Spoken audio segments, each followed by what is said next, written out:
Comment manger plus de légumes sans que cela ne soit une torture? Comment faire pour mettre plus de légumes dans son assiette sans avoir l'impression que voilà, c'est une véritable punition? C'est une question que j'ai souvent reçue et à laquelle je veux vraiment répondre dans cette vidéo. Vu que moi aussi j'ai eu ce problème, je partage avec vous 3 secrets, 3 astuces pour mettre plus de légumes dans votre assiette. Alors, bienvenue sur ma chaîne, je suis Dr Claudia et j'accompagne les femmes à retrouver leur silhouette, leur santé de rêve, sans régime drastique, voilà. Même si elles ont du mal à se passer de pain, de sucre, de pâtisserie ou de produits laitiers, grâce à ma méthode Transform, elles peuvent atteindre leurs objectifs. Donc, sur cette chaîne, nous parlons de mindset en rapport avec l'alimentation, la nutrition, le style de vie et même des stratégies et des bonnes habitudes alimentaires à mettre en place. Et si vous mangez africain, on parle aussi des aliments tropicaux. Alors, aujourd'hui, on va parler d'une thématique très importante, les légumes, d'accord? On le sait en théorie. C'est vraiment l'élément qui doit être beaucoup plus présent dans nos repas pour être en meilleure santé, pour avoir un meilleur poids, une meilleure digestion. Il faut plus de légumes, mais en pratique, c'est difficile, tout simplement parce qu'on n'a pas été habitué à la consommation des légumes, surtout de manière plaisante. Je ne sais pas si vous vous rappelez, mais moi, quand j'étais petite, pour m'encourager, quand je faisais quelque chose de bien, on me donnait soit un biscuit, un gâteau, un yaourt. Mais par contre, pour me punir, on me donnait des légumes. Et donc, ça reste dans le subconscient que légumes égale voilà, punition. Mais dans cette vidéo, je vous donne donc 3 secrets pour que vous appreniez à aimer les légumes. Le premier secret, c'est changer votre mindset, votre façon de penser.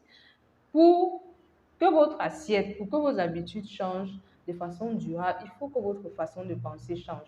Tant que vous percevez les légumes comme cet aliment barbant, cet aliment fade et tout, c'est juste le temps que vous retrouviez votre poids de forme et après basta, vous n'allez vraiment pas pouvoir ajouter les légumes de façon durable. Même si vous le faites pendant un temps, à un moment vous allez relâcher parce que dans votre système de pensée, vous n'avez pas intégré les légumes comme quelque chose de plaisant. Donc, il faut que vous appreniez à voir les légumes comme un aliment.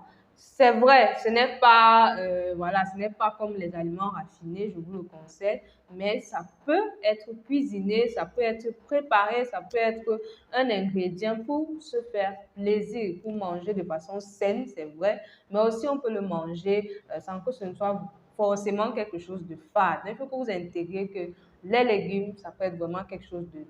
Non seulement c'est bon pour la santé, mais ça peut être quelque chose de très bon, même sur le plan gustatif, et sans forcément mettre trop de gras, voilà, ou bien trop de choses pas très intéressantes. Donc ça, c'est le premier secret, la première astuce au niveau de votre mindset. Le deuxième secret va être aussi quelque chose qui, moi, personnellement, m'a beaucoup aidé, en plus de travailler mon mindset, c'est commencer toujours par des légumes que vous aimez.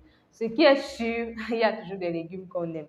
Par exemple, la carotte. Je sais que beaucoup de personnes aiment la carotte parce que de base, la carotte est sucrée. Et voilà, ça, son sucre n'est pas, certes, le sucre raffiné, mais voilà, on aime généralement la carotte parce que ça a un bon goût. Alors, si c'est la carotte que vous aimez, commencez par ajouter plus de carottes dans vos assiettes. Moi, perso, c'est ce que j'ai fait.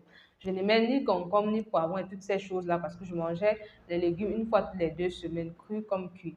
Donc, vous imaginez bien que ce n'était pas évident pour moi de faire le shift à manger les légumes tous les jours.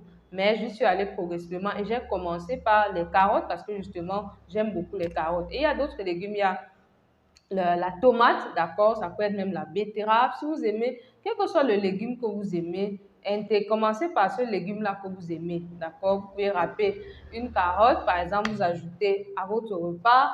Vous pouvez, voilà, découper une tomate, c'est les tomates que vous aimez. Bref, commencez par le légume que vous aimez et maintenant, progressivement, vous pourrez ajouter d'autres légumes. Ça aussi, c'est une astuce qui marche très bien. Et la troisième astuce que vous pouvez utiliser, que j'ai également utilisée, c'est tester de nouvelles recettes avec des légumes. Et je parle surtout à ceux qui mangent tropical ou africain. On est souvent très bloqué, voilà, dans notre façon de cuisiner. On a des recettes standards et du coup, on ne veut pas souvent tester d'autres choses.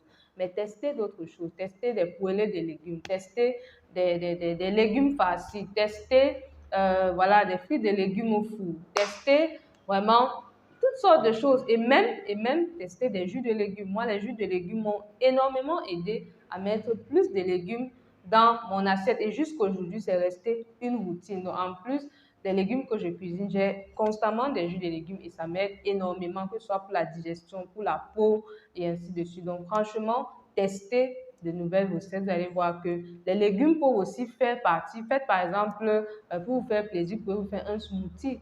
Un smoothie où la base c'est les légumes, après vous ajoutez un fruit qui est un peu sucré, d'accord, et puis vous ajoutez peut-être un lait végétal. Ça c'est bon, ça c'est, voilà, c'est gourmand, mais voilà, c'est quelque chose de bien. Donc essayez de mettre aussi des légumes de la façon la plus plaisante, de façon à ce que voilà, ce ne soit plus vraiment cette tortue. Donc dites-moi en commentaire quelle est la stratégie ou alors qu'est-ce que vous allez commencer à appliquer. Et surtout si vous avez des questions, n'hésitez pas. On se retrouve pour une prochaine.